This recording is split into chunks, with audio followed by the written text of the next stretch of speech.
우리는 지금 포도나무 비유를 통하여 열매를 맺는 것에 대해 생각하고 있습니다. 지난주에는 이제 가지치기를 통하여 나무는 주님이고 나는 가지고 우리 하나님께서는 농부신데 가지를 보고 문제가 있는 가지, 병충해가 있는 가지, 잘못된 방향의 가지, 밀착해 있는 가지, 시원치 않은 열매 맺는 가지 다 자르시고 우리가 좀 더 좋은 줄기 속에 온전한 열매를 맺도록 부르심, 우리가 포도나무 속에 부르심 안에 있다. 그래서 열매 맺기 위해서 우리는 이스라엘 백성은 하나님 앞에 너무 순종을 잘못하다가 그 가지가 잘렸습니다. 2000년 동안 그런 상태인데 우리는 뭐 잘한 건 없지만 은혜 가운데 그 포도나무에 가지가 접붙임을 받아서 우리가 이제 예수님으로부터 자양분을 공급받아 열매를 맺게 됐죠.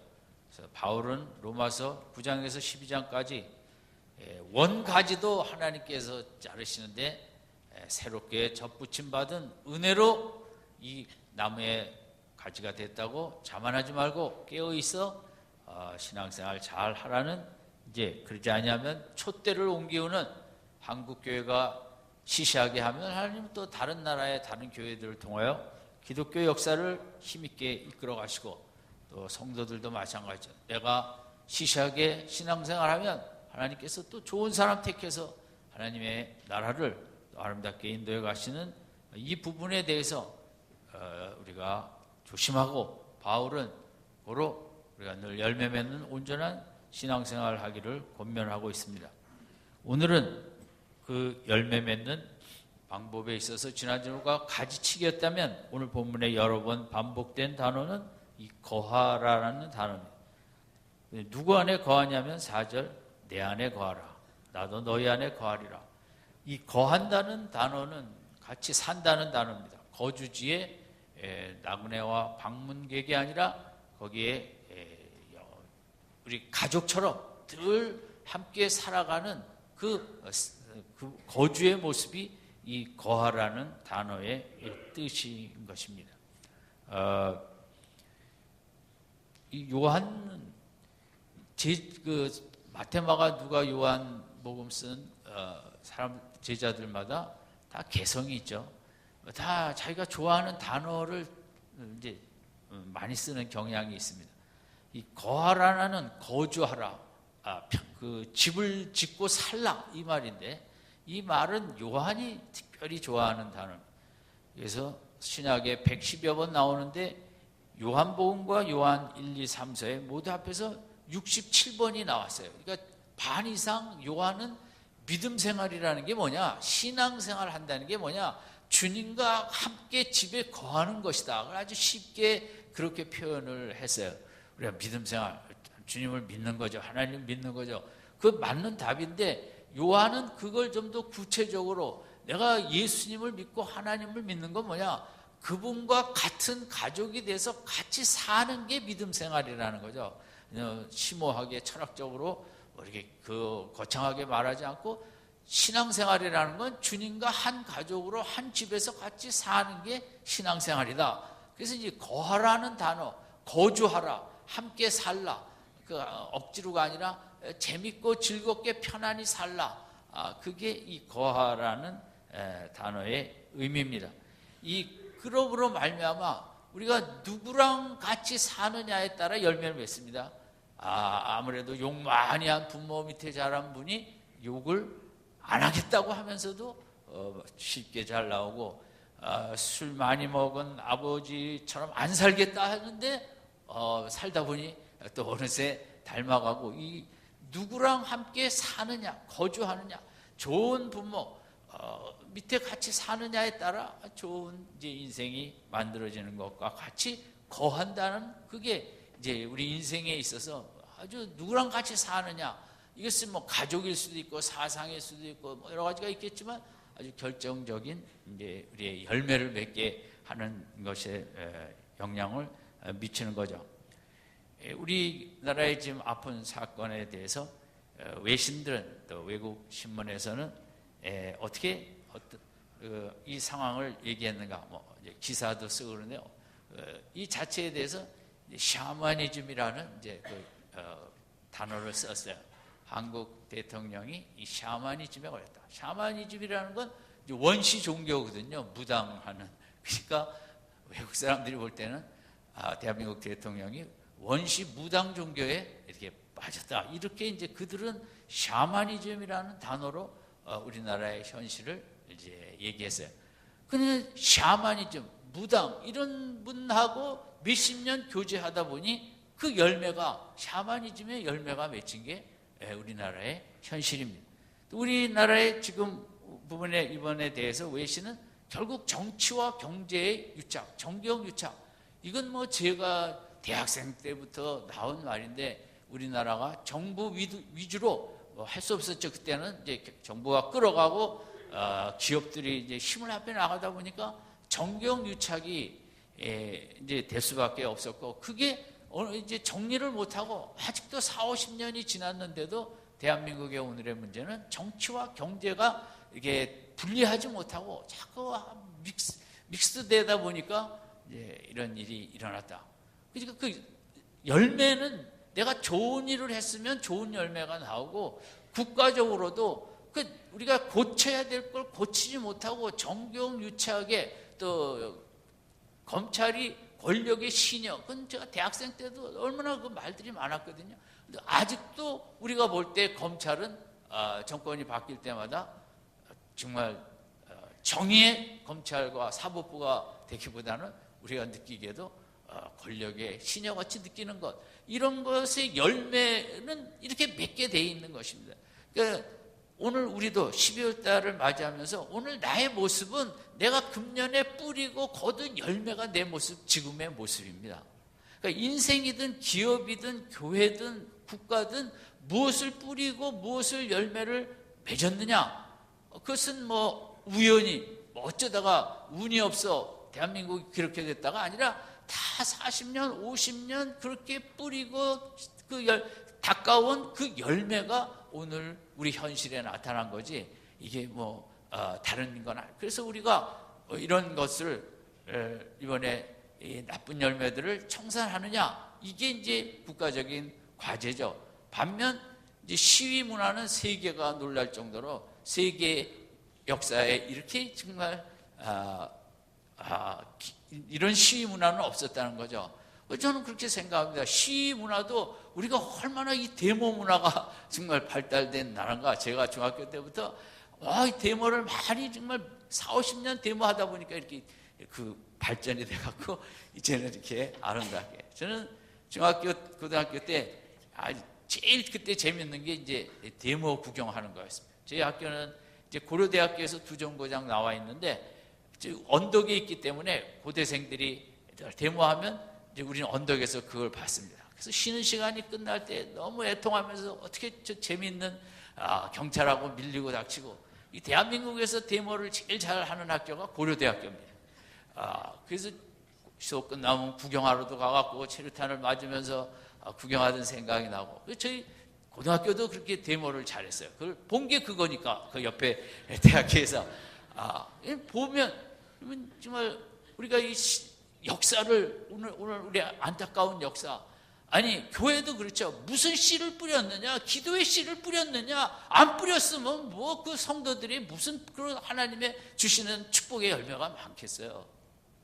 다 뿌린 대로 정경유착의 그 씨를 뿌리고 그걸 하고 샤머니즘의 씨를 뿌리고 그다음에 열매를 우리가 맺을 수밖에 없는, 우리가 내 인생은 지금까지 뿌린 씨의 열매가 오늘 납니다. 그래서 이 안에 내가 정말 기도의 씨를, 찬양의 씨를, 말씀 묵상의 씨를 얼마나 뿌렸느냐, 그게 오늘 나의 모습을 반영하고 오늘 우리나라의 모습도 어떤 씨를 뿌렸느냐가 오늘 나타난 걸 생각하면서 얼마나 이 열매가 무서운가. 이건 뭐 세상에 가장 무서운 게 열매입니다. 뿌린 대로 그 열매가 났기 때문인 거죠. 그 좋은 열매를 맺으려면 오늘 본문에 이제 세 가지를 생각하고자 합니다. 이 거하는, 내 안에 거하는 주님과 가족이 되는 믿음 생활은 주님과 가족이 되는 거거든요. 그러면 가정이라는 것에서 우리가 이 열매 맺는 법을 생각할 수 있습니다. 가족은 이제 어느 공동체보다 가족에서 이제 우리가 같이 살다 보면 열매를 맺는데, 이 가정은 어떤 그 의미를 갖습니까?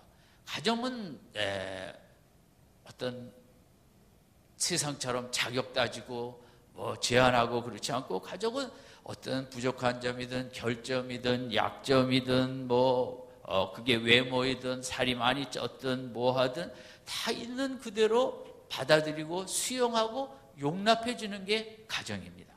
세상은 이래서 안 되고 저래서 안 되고 공부 못하면 안 되고 성적 안 좋으면 안 되고 학교 안 되면 안 되고, 다 세상은 자격과 제한이 뚜렷한데 가정은 그렇지 않습니다.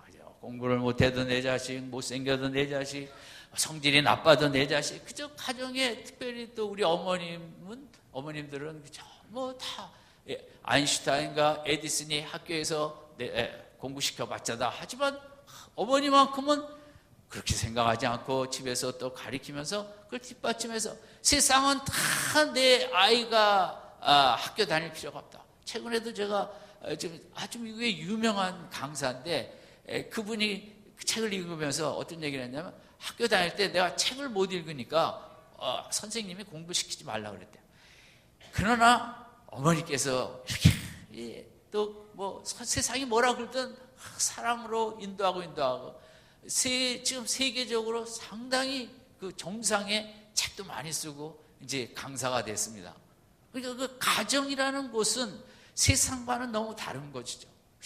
다 품어주고 용납하고, 성격이 괴팍하든 패럽든 성격이 뭐 하든 다 내 자식이고, 그저 거기 또 잘 되기 위해서 기도해주고 품어주고, 기질과 성적과 성격과 성형과 외모 따지지 않고 다 용납하고, 가정은 정말 내가 편히 쉴 수 있는 것이죠. 내가 긴장하지 아니하고, 내가 너무 편하고, 양말도 벗어서 아무데나 집어던지면 안 되지만 남자들은 집어던지기도 하죠. 그게 가정이에요. 어디 회사 가서 양말 벗어갖고 막 던지면 쫓겨나죠. 가족은 별의별 걸 다 이렇게 편하게 할 수 있는 것. 그 중에서도 가정의 제일 그 중요성은 이제 무제한적인 사랑이죠. 특별히 어머님의 이제 사랑인데, 물론 아빠도 사랑하지만 어머님의 그런 절대적인, 내가 죽음을 무릅쓰고 자녀를 사랑하는 것이 사랑이죠. 탕자가 정말 있을 수 없는 일을 했죠. 우리 같으면 호적에서 빼야죠. 그러나 들어오자마자 아버지는 늘 기다렸고 다 아들처럼 옷도 입혀주고 그러지 않습니까? 제가 그런 생각을 했습니다. 탕자가 또 갖고 나갔다가 들어오면 어떡할까? 여러분, 하나님은 또 다 받아주십니다. 세상은 안 됩니다. 육신의 부모도 안 됩니다. 오늘 아침 신문에 요즘 이혼 이후에 원인자가 장인과 시아버지라는 것입니다. 그 장인이 왜 내 귀한 딸을 사위가 그렇게 했냐고, 세상에 시어머니가 이혼의 원인이 아니라 장인으로 바뀌었다는 거죠. 저는 장인 될 일이 없어서 아주 다행으로 생각합니다. 그런데 이제 시아버지들이 그런다는 거예요. 그래서 저는 그럴 새도 없는데, 좌우지간 너무 내 자식 이러면 안 된다, 저러면 안 된다. 그래갖고 이렇게 이러다가 시아버지 장인들 먼저 다 세상을 떠나는 수가 있죠. 그 가족들은 이러면 안 되고 저러면 안 되고, 사위는 이러면 안 되고 며느리 이러면 안 되고, 얼마나 이런 것들이 많습니다. 성경에 하나님은 그렇지 않죠. 주님은 그저 재산 다 갖고 나갔다가 돌아와도 그냥 두 번째 나가도, 아니 3번 나가도, 주님은 3번이 뭡니까? 10번 나가도 들어오면 그저 세리나 창기도, 예수님이 가장 비난받은 점이 왜 세리하고 창기하고 맨날 다니냐는 거 아니에요. 예수님의 생각은 인생이 약하니까 오죽하면 세리가 됐겠고 오죽하면 창기가 됐겠냐고, 주님은 그저 다 품어주시고 용납해 주시는 그 사랑. 여러분, 결국 그 가정에서 그 무조건적인 절대적인 사랑이 인생을 만들거든요. 그 사랑을 먹은 사람이 결국 세상에 나가서도 남을 사랑하는 것이 되는 거죠. 우리가 사랑하자 교회 다니니까 예수 믿으니까 사랑하자, 그 잘 안 됩니다. 가정에서 사랑을 많이 누리고 또 예수님의 사랑을 많이 누려본 사람이 남을 사랑할 수 있는 거지, 사랑은 명령형으로 되는 건 아니죠.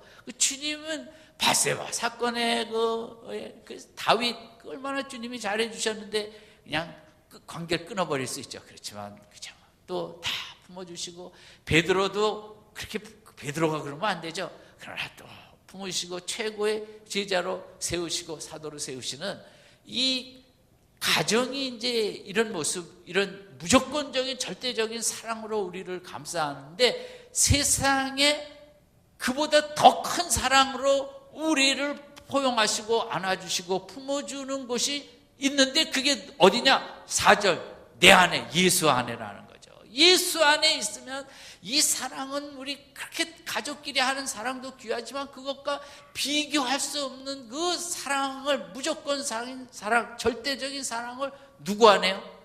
예수 안에, 예수 안에. 그래서 요한은 인생이 이 예수 안에 거하는 것이 인생의 최고의 축복이다. 그 안에 거하기만 하면 가정의 그 정말 영광스러운 사랑을 우리가 다 체험할 수 있고, 그 사랑을 체험해야만 내가 좋은 열매를 맺을 수 있다는 거죠. 사랑을 체험하지 않고 우리는 사랑의 열매를 맺을 수가 없어요. 요한이 강조하는 것은 우리 열심히 믿자, 그런 건 안 썼어요. 사실 요한복음에 열심히 누구 안에 거하자? 예수 안에 거하자. 예수님과 가족 생활을 하자는 거죠. 예수님과. 다른 게 아니라 가족처럼 지내다 보면 그분이 내 성품과 그분의 능력과 그분의 가치관과 그분의 생각과 그분의 철학과 그게 막 내 속으로 막 들어온다는 거죠. 가족은 그 영향을 받게 되는 거거든요. 그럼으로써 우리가 귀한 열매를 맺게 된다는 거죠. 그 어떤 어머니가 아들이 차 사고로 두 눈을 잃게 됐어요. 아들이 절망하고 안 살겠다고 할 때 병원에서 누가 눈을 하나 기증하겠다고 해서 이 아들이 그나마 이제 수술을 해갖고 한쪽 눈을 뜨게 됐는데, 어머니를 들들 볶 갔어요. 내가 이렇게 어떻게 살라고. 근데 눈을 떠보니까 어머니 눈 하나가 없는 거예요. 그게 어머니의 사랑이에요. 그게 주님의 사랑이에요. 주님은 더하죠. 목숨까지. 또 일본 얘기지만 어떤 총각이 여자랑 데이트하는데 너무 좋아하는데 중병에 걸려 죽게 됐는데, 여자의 살아있는 간을 먹으면 낫는다. 뭐 잔인한 얘기지만 하여간 이제 이야기니까. 그래서 이 아들이 어머니를 죽이게 됐어요. 간을 꺼내서 자기 사랑하는 여인을 향해서 막 뛰어갈 때 무슨 음성이 들리냐면, 자기가 죽였던 어머니가, 얘야 뛰어가다 넘어질라, 천천히 가라.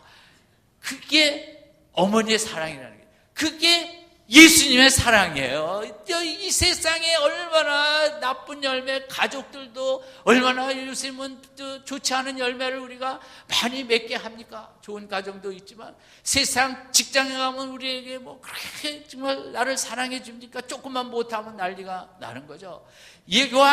요한일서에도 자기는 예수를 만진 바 됐고 들은 바 됐고 본 바 됐고, 요한은 예수 믿는다는 게 예수님과 같이 살아보고 탁을 만지고 그분의 말씀을 듣고 그분의 그 속에 따뜻함을 느끼고 그분의 안기우고, 이게 신앙생활이라는 거죠. 여기에 열매가 있다는 거죠. 여러분, 내가 예수님을 많이 알고 교회를 50년 다니고 이게 중요한 게 아니라 정말 예수님과 같이 가족처럼 살았느냐? 그러면 진짜 열매가 있고, 남은 한 달이라도 예수님을 멀리서 보지 아니하고 예수님 앞에, 요한은 막 안기기도 하고 그랬거든요. 우리가 상상으로도 밤에 잠을 잘 때 예수님 앞에, 예수님의 품에 안기는 그런 시간을 가질 수 있길 바랍니다. 그리고 예수님의 사랑을 느끼고, 나같이 부족한 자 나 같으면 100번이 뭐야, 수만 번 내쫓아도 될 텐데 예수님 아직도 받아주시고, 앞으로 우리가 이 땅에 살면서 지을 죄가 또 무한한데 그거 다 그저 회개만 하면 용서해 주실 이런 예수 안에 거하는, 이러면 정말 열매가, 좋은 열매가 맺힌다는 거죠. 무당 안에 가면 무슨 열매가 맺히겠어요. 두 번째 우리가 열매를 맺는 건 이제 가족의, 주님 안에 거하는 건데, 가족은 이제 그 아이들이 특히 그런데 부모의 성품과 그런 특성과 취미와 철학과 그걸 다 흡수하고 빨아들입니다. 그러니까 책을 많이 보는 부모는 밑에 자란 아이는 어렸을 때 이제 책을 읽는 거나 마찬가지. 부모가 하는 것을 그대로 따라가는 게 우리 그러니까 가족은 이렇게 흡수합니다. 부모의 가치가, 부모가 무슨 뭐 취미가 뭐 있으면 아이들도 이렇게 가고, 뭐 전공도 마찬가지겠죠. 그런 비슷하게 따라가는 가정들도 많이 있지 않습니까? 유명한 선수들은 또 좋은 코치를 따라가죠. 코치. 또 유명한 그 예술가들 뭐 다 자기가 훌륭한 게 아니라 자기가 정한 이제 그런 걸 따라가죠. 제가 어떤 영화에서 젊은 피아노를 잘 치는 학생인데 이제 더 잘 치려고 유명한 교수한테 이제 어떻게 해서 가서 레슨을 받게 됐어요. 근데 그 교수가 뭐라고 했냐면 기술을 안 배워주고 모차르트인지 누군지 기억은 안 나지만 그 사람에 대해 쓴 이렇게 두꺼운 책이 3권이 있는데 그 사람이 어떻게 태어나고 어떤 마음과 어떻게 살고 어떤 느낌과 어떤 거 이거부터 읽어오라는 거예요.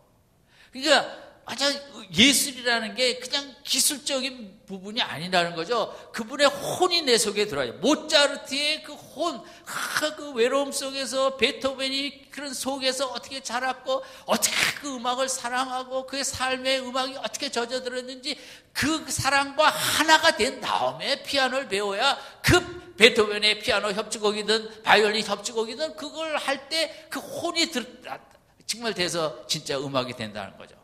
어떻게 그런 것 같아요? 아닌 것 같아요? 예, 그럼 기술만 시키세요 아이들한테. 그래갖고는 진짜 그 예술이 나왔어. 저는 교회에서 반주하시는 분 이런 분들도 그렇다고 봐요. 그게 서울음대 나온 게 중요한 게 아니라 정말 얼마나 예수님을 사랑하는 분이 반주하면 음대 근처에 안 갔더라도 그 반주는 너무 은혜스러운 거예요. 저는 그런 체험이 그런 분을 본 것 같아요. 교회도 있었고. 그 얼마나 성경을 붙잡고 있느냐. 그런 분이 연주하는 바이올린과 피아노하고 그냥 조용남의 찬송가 하는 거 같은 거죠. 그 조용남의 찬송가를 누가 듣겠어요? 그 맨날 그 만화나 그리고 뭐 고스트 그림이나 그린 사람이 찬송한 걸 누가 거기서 뭐 은혜가 되겠냐고. 그런 거랑 마찬가지죠. 그것을 다 빨아들이는 우리 속에 이제 가족이라는 것은 누구보다 그 영향력을 깊이 빨아들이는 거예요. 흡수하는 거죠. 그러니까 예수님과 가족같이 살아야만 가족은 늘 살고 늘 함께하기 때문에 그 아빠, 엄마가 하는 것을 그게 흡수하게 되는 거죠. 빨아들이게 되는 것이죠. 가치관을 빨아들이고 좋은 취미를, 나쁜 취미를. 제가 TV에 이번 주에 어떤 여자 아이 고등학생인데 학교에서 오라 그랬어요. 훌륭하다고 그런 게 아니라 담배 피다 걸렸다고 이제 오라 그랬어요. 정말 이 아빠가 자기가 인생 살면서 제일 가슴이 아팠던 때가 이건 뭐 남자도 아니고 이 고등학생 딸이 담배를 핀 게 아니라 너무 충격을 받았다는 거죠. 자기 인생의 최고의 충격. 그래서 잘해갖고 이제 조용한 거 했더니 몇 달 있다가 또 학교에서 오시라고 그랬습니다. 그래서 또 가니 또 그 문제입니다. 아빠가 이제 금연을 시키려고 또 뭐 젊은 우리 학생들 담배 안 피려고 또 뭐 금연 위해서 뭐 정부에서도 이제 뭐 무시무시한 그림 그려놓잖아요. 근데 학생들은 그런 걸 개의치 않는다는 거죠. 왜냐하면 그 나이 든 사람이나 그런 거 걸리지 자기 젊으니까. 그런데 이제 그 어린 학생이 의사 선생님이 이제 이렇게 담배를 피우면 피부가 나빠진다. 근데 그 말에 정신이 번쩍. 요즘 사람들은 뭐 피부에 죽고 사니까 그래서 이제 물어본 거예요, 의사 선생님. 근데 너 어떻게 담배를 피게 됐냐? 그랬더니 아빠가 담배 피는 게 너무 멋있다는 거예요. 세상에. 그 정말 여러분 조심하십시다. 애들한테 너무 멋있는 거 보여주지 마시고. 그냥 설마 이 아빠는 그건 생각 못한 거죠. 아빠가 뭐 너무 외로워서 그랬는지 뭐 했는지 피는데 아빠를 좋아하는 딸이 그냥 거기에 꽂힌 거죠. 야, 정말 멋있다. 그래서 이렇게 이런 이 가족이라는 것은 정말 이렇게 뭐 저렇게 절대 영향을 받게 되는 거예요. 저희 애가 어떤 데이트를 한 여자애가 이제 제가 딱 들어보니까 그 엄마가 완전 투기를 많이 해요. 땅 투기를. 그런데 우리 아이도 맞대요. 투기래요. 근데 그 만나는 아가씨는 투자라는 거예요. 자꾸만. 그래서 이제 둘이 자꾸만 싸우는 거야. 하나는 투자고 하나는 투기고. 근데 그 엄마 밑에 그 엄마가 투자라 그러니까 그 딸은 투자하고 우리가 볼 때는 투기인데 이게 뭡니까? 가족이니까 그 가치관이 같이 이렇게 들어오게 되는 거거든요. 우리가 정말 예수님 안에 거하면 예수님의 가치관, 예수님의 생각, 예수님의 감정, 예수님의 느낌 이게 다 들어오면서 이게 예수님 닮아가는 열매를 맺게 되는 거죠. 그러니까 내가 이게 신앙생활을 하는 거, 교회에 나오는 거가 중요한 게 아니라 내가 예수 안에 있는 게 중요한 거죠. 사도 바울은 이제 예수 안에라는 말보다 in Christ Jesus를 많이 썼어요. 그것도 맞는 말이죠. 인생이 도대체 어디 안에 있는가가 중요하다는 거죠. 누구 안에, 누구와 교제하면 누구의 영향력을 맺는가. 우리가 예수 안에 있는 축복을 우리가 잘 몰라요. 너무 위대한데 우리가 아직 깨달음이 부족해갖고 이제 잘 희미하죠. 저부터도 도대체 예수 안에 있다는 축복은 잠을 잘 수가 없는 건데 잠을 우리가 잘 자는 건 아직 그걸 잘 몰라서 그런 거거든요. 여러분, 아무쪼록 내가 항상 예수 안에 있다는 거, 예수님과 내가 가족 생활을 하고 있는가, 그 가족을 항상 그 많은 같은 시간을 공유해야죠. 그렇죠? 뭐 저녁에 집에 들어와서라도 시간을 떼서 가족과 대화를 하는 가족과 안 하는 가족은 또 차이가 있죠. 마찬가지로 정말 예수님을 가족으로 삼고 예수님을 늘 의식하고 예수님 앞에 물어보고 예수님 좋은 그것을 다 흡수하고 빨아들이는 12월 한 달 우리 예수 안에 충만히 거할 수 있길 바랍니다. 열매는 거해야 되는 거죠. 그 거하는 건데 그걸 흡수하고 빨아들이는 거죠. 아이들이 빨아들이는 것은 정말 누가 막을 수 없을 정도로 엄마가 하는 그대로, 아빠가 하는 그대로 빨아들이잖아요. 첫 번째는 그냥 무조건적인 그 사랑 안에 그 사랑을 나누어야만 내가 열매가 있는 거지. 그리고 교회 오래 다닌다고 절대 열매가 없습니다. 사랑을 맛본 만큼 내가 열매가 나오게 되는 거죠. 그 절대적인 무조건적인 사랑을. 세 번째는 가정은 이제 등산하시는 분들의 베이스 캠프와 같다 그래요. 베이스 캠프는 무슨 역할을 하는가? 이제 히말라야 산에 가면 베이스 캠프를 딱 밑에 칩니다. 그리고 이제 대원들이 첫날 이제 처음에 좀 올라갑니다. 그래서 캠프 1을 형성하고 물건을 거기 이제 필요한 거 놔두고 다시 베이스 캠프로 들어옵니다. 다음 날은 또 1캠프에서 조금 더 전진합니다. 2캠프로 가서 준비하고 또 내려옵니다. 뭐 이러면서 이제 정상을 올라가는 거거든요.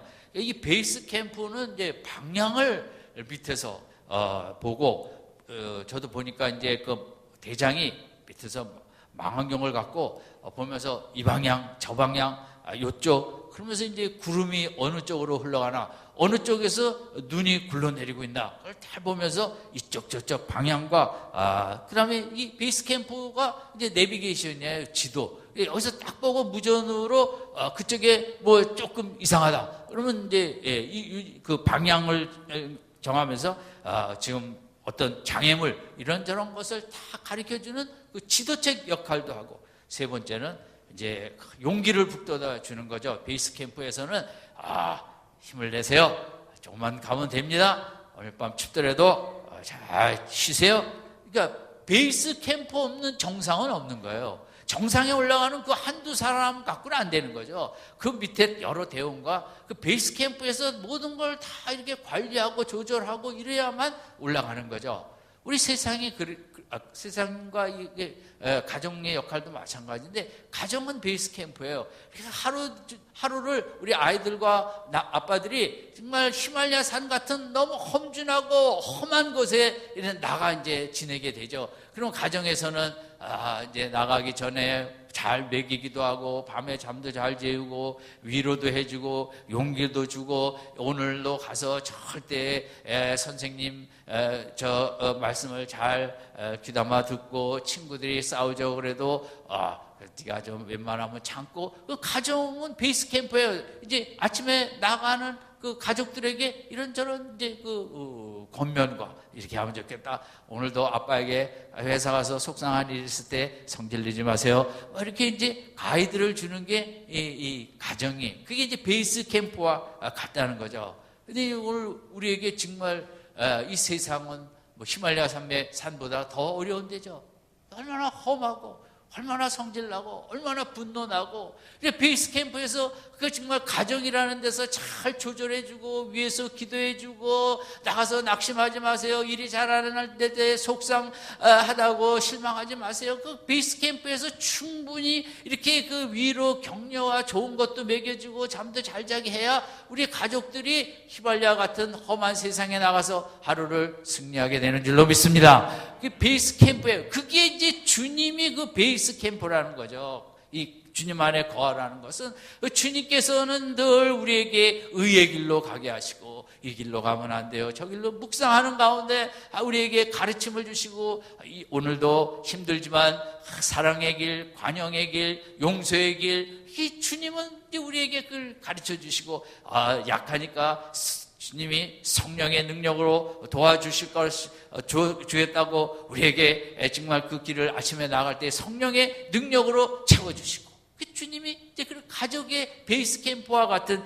역할을 하게 되는 거죠. 지치고 피곤하고 낙심할 때마다 또 낮에는 우리 가족들이 뭐 카톡 보내잖아요. 가족들이 뭐 힘내요, 뭐예요, 그러잖아요. 그 베이스 캠프가 그런데도 그렇고 우리 주님도 시시때때로 일하다가도 말씀을 생각나게 하고 뭐 오늘의 묵상의 말씀이든 설교했던 내용이든 그렇게 하면서 우리를 위로하고 격려하는 예수 안에 거한다는 것. 얼마나 참 이 복된가. 예수 그리스도 예수님께서도 아침마다 새벽 미병에 기도하러 나가신 것은 그 하나님 베이스 캠프와 기도하고 도와주세요, 힘주세요. 주님도 메어 달린 거죠. 십자가 전날도 정말 감당할 수 없는 무거운 짐 안 지면 좋겠는데요. 하지만 감당할 수 있도록 도우신다는 그런 말씀을 들었겠죠. 그리고 결연히 나가는 것처럼 주님도 그런 하나님 아버지의 그 뒷받침을 받는 이런 게 이제 절대적으로 있었던 것처럼 우리도 마찬가지죠. 가정이 베이스 캠프인데 영적으로는 물론 우리 가족들도 그렇게 하지만 우리 주님이 그 역할을 한다는 거죠. 오늘 말씀을 정리합니다. 예수 안에 거한다는 것은 첫 번째, 무한한 절대적인 용납과 관용의 사랑입니다.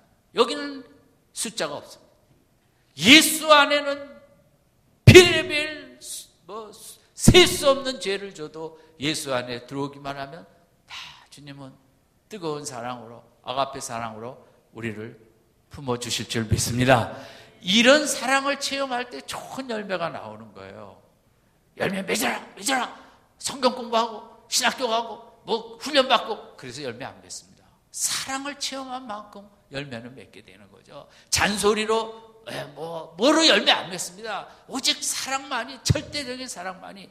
두 번째는 뭐로 열매를 맺습니까? 그 좋은 가족의 영양분을 다 아이들이 흡수하듯이 주님으로부터 좋은 그런 영양분들, 그런 능력들 다 흡수하고 빨아들여야만 우리가 열매를 맺게 됩니다. 세 번째, 주님이 베이스 캠프가 되어갖고 늘 주님이 가르치시는 의의 길, 진리의 길, 힘을 달라는 성령의 능력으로 그래야만 우리가 열매를 맺게 되는 것입니다. 첫 번째, 주님 안에 거하는 것은 주님의 뭘 체험한다고요?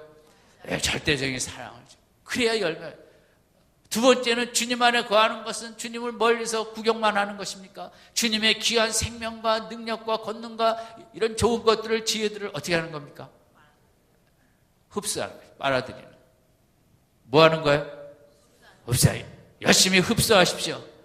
찬양과 묵상을 통해 자꾸 흡수하셔야 됩니다. 손은 먹고 그냥 급할 때는 먹고 여유가 있으면 되새김질을 합니다. 씻고 또 씹어 이 두 번째 위로 내보냈다가 또 갔다가 또 다시 입으로 왔다가 또 새겼다가 이게 우리 가족들의 말을 우리가 생각하며 하루를 살아가는 거죠. 그 주님의 말씀을 또 새기고 또 새기고 그 주님의 말씀 속에 그 창조주의 능력이 말씀마다 들어있는데 그 능력을 그저 수시로 흡수하고 빨아들여서 나의 능력이 되는 믿음 생활 되시기 바랍니다. 그래야 열매가 있어요. 주님을 빨아들여야죠. 그냥 멀리서 인사만 해갖고 우리가 열매가 없죠. 세 번째는 주님이 나의 무엇이 돼야 돼요? 베이스 캠프가 되셔야 돼요. 여러분 대답을 잘 하신 분들에게 그대로 역사하는 축복이 있길 바라고, 대답을 잘 안 하시는 분은 그저 예수님을 늘 멀찌감치 보고 인사만 그러면 안 되겠죠. 아무쪼록 예수 안에 우리 4절 같이 한번 읽겠습니다. 4절 5절 시작. 내 안에